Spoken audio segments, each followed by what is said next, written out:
Kita bisa menjadi lansia yang berdaya atau sebaliknya menjadi lansia yang sangat depending dengan keluarga. Karena tentunya untuk menjadi lansia yang tetap sehat, bisa berdaya, tidak hanya bergerak aktif, tapi butuh juga gizi yang baik.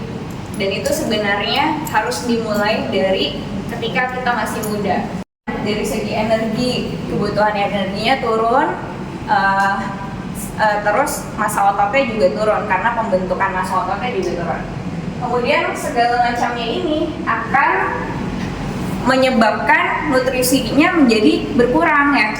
Padahal kan orang tua itu sebenarnya mungkin dengan segala macam ada penyakit penyerta ini itu sebenarnya dari segi nutrisi punya kebutuhan tertentu yang lebih tinggi harusnya dibandingkan orang muda. Tapi dengan segala keterbatasannya ujung-ujungnya tidak dapat memenuhi gitu.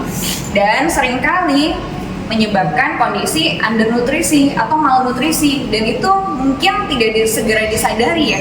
Mungkin yang tadinya masih bisa jalan kecepatan 5 km per jam, sekarang jalan aja udah timi-timi gitu. Nah itu sudah salah satu tanda kekurangan nutrisi sebenarnya.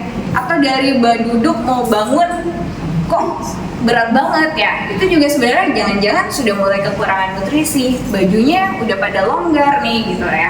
Jadi semua di atas usia 40 tahun otot kita itu sudah mulai berkurang secara gradual. Jadi seharusnya semakin tua kita harus semakin effort buat latihan beban.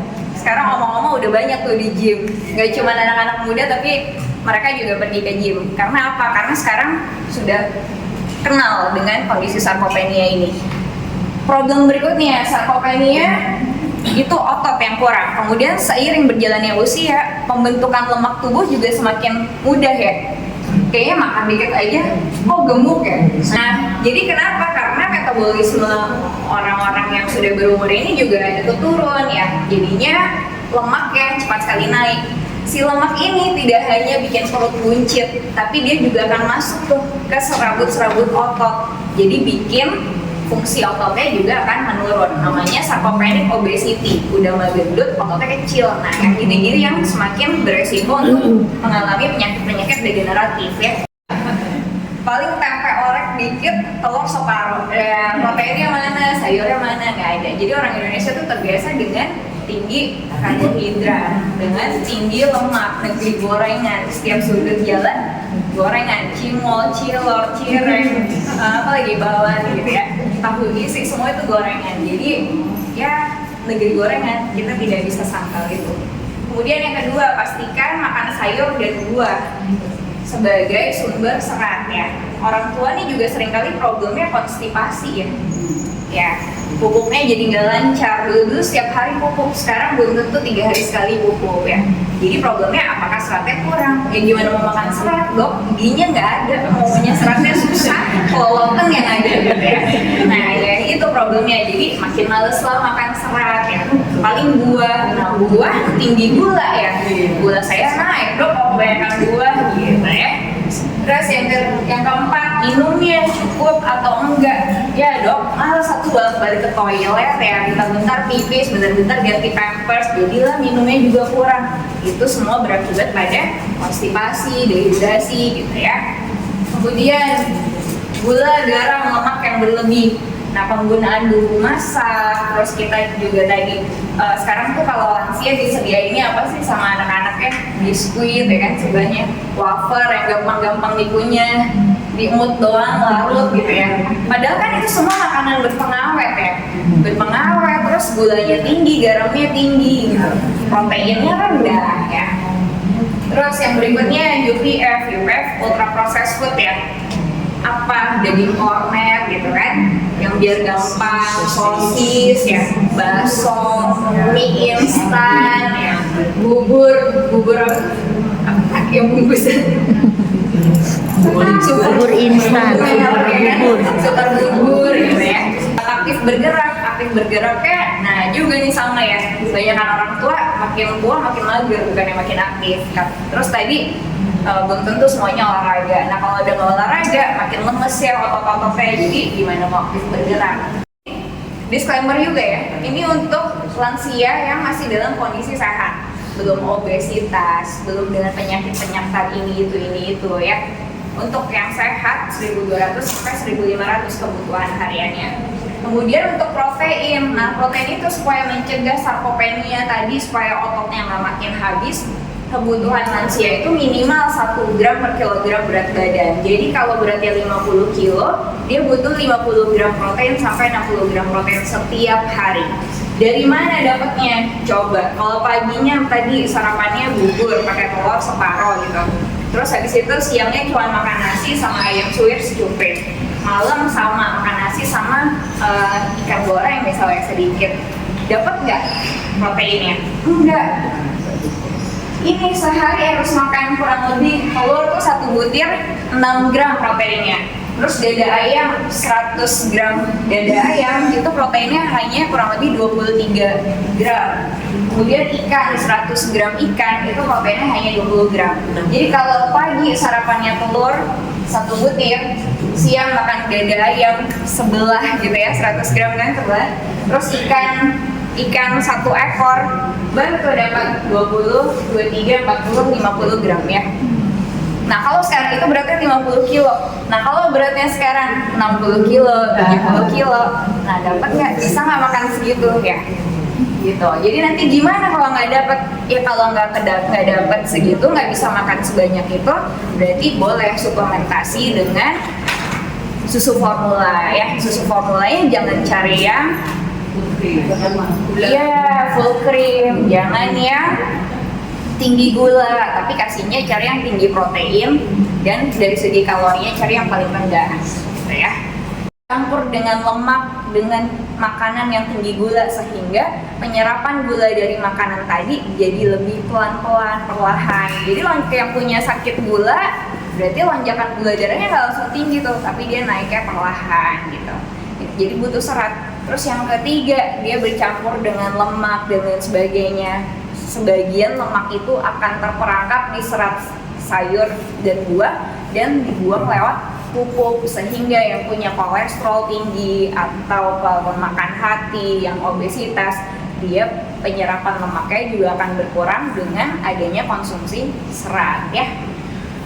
Oke, terus atau enggak seratnya sebenarnya 1 hari itu pastikan aja kita makan 5 jenis buah dan sayur. Misalnya pagi bikin capcay, wortel, brokoli, sawi gitu ya, kan udah 3 ya. Habis itu buahnya 2 macam, jeruk, pepaya misalnya, ya kan, udah 5 macam. Dan sehari tuh mau pagi, siang, sore makannya capcay, nggak apa-apa, tapi setidaknya kita dapat 5 jenis buah dan sayur dalam sehari, berbeda-beda warna. Supaya apa? Supaya nutrisi yang kita dapat semakin lengkap, semakin bervariasi. Nutrisi yang kita dapat juga kan semakin lengkap vitamin dan mineralnya gitu. Terus sehari setiap kali makan harus tuh dapat 3 kali makan sayur, 2 kalinya makan buah sebagai selingan. Jadi ada 5 porsi.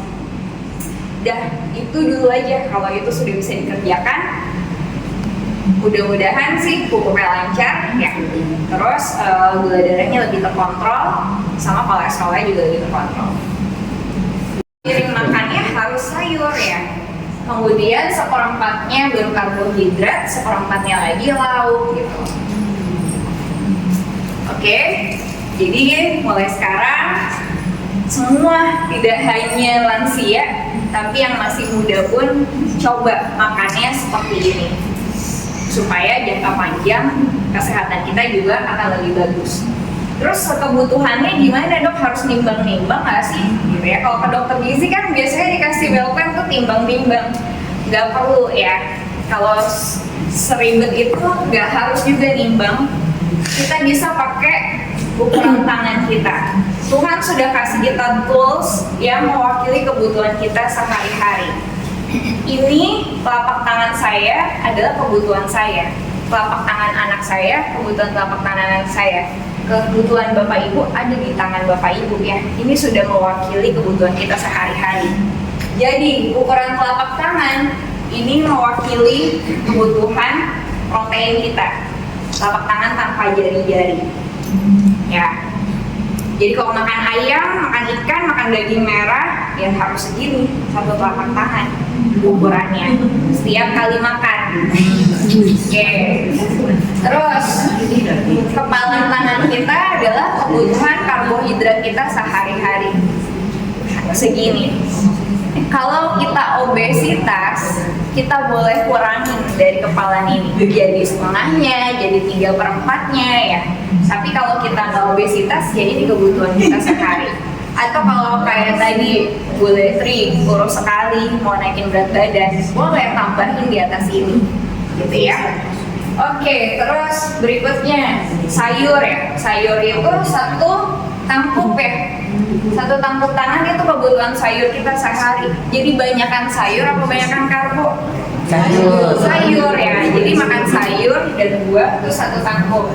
Kemudian yang paling kecil adalah jatahnya lemak ya.